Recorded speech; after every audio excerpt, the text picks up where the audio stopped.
Hi again, welcome back to part 16 of our ongoing series through the book of Genesis as part of the Bible Project.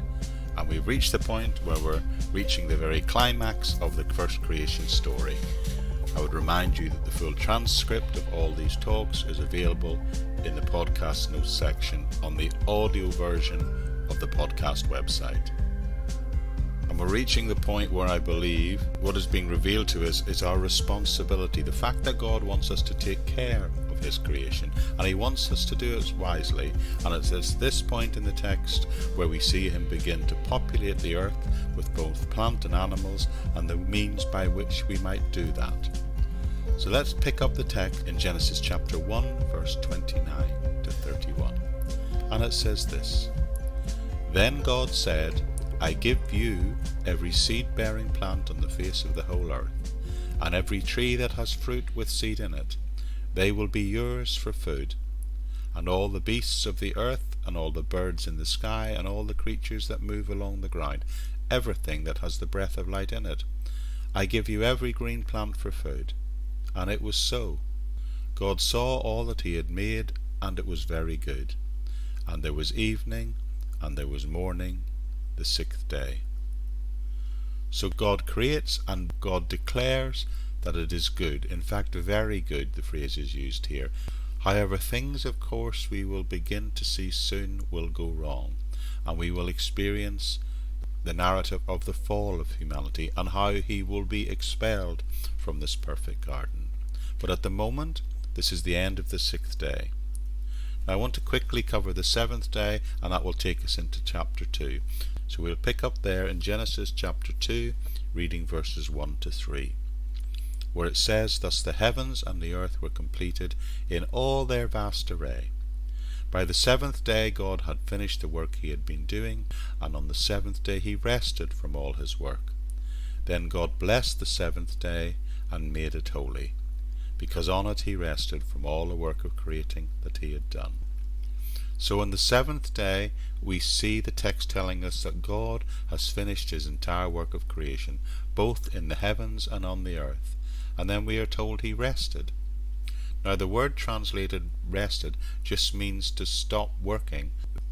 And then it tells us God blessed the seventh day and made it holy, which simply means He set it apart. He sanctified it by setting it apart and making it different from other days.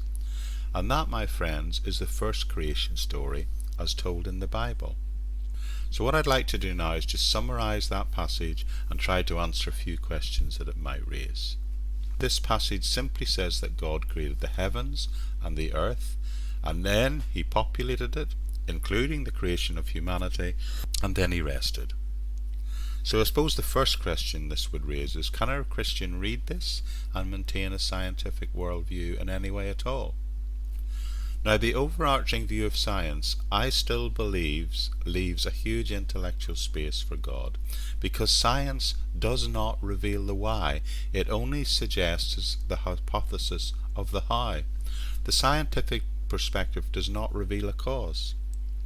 The media would have you believe, particularly in Western Europe, that the whole scientific world has an atheistic worldview.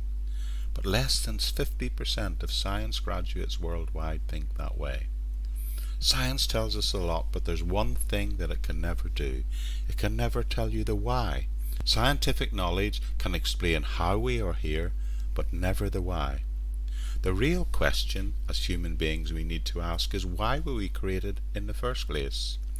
I believe the Bible is teaching us here that God created us in His own image in order to make us free moral agents. So I'd like to come to the end of this section by pointing out why I believe that is what Genesis chapter 1 primarily teaches us. I believe the reason why God sovereignly created the heavens and the earth was to express His personality as a creator, and to demonstrate that everything is under His control, that He is the God of all things, the Lord of the universe. And the Bible teaches that God created everything we see and experience by His word, because His spoken word were simply an expression of His personality. The Bible says repeatedly, He spoke and it came to be. The The psalmist explained this by saying, "By the word of the Lord the heavens were made, and the host of them by the breath of his mouth. He spoke, and it was done. He commanded, and it held fast." God created life and the universe by his word, and we are told that the God who sovereignly gave life and spoke life into being also is the God who redeems life.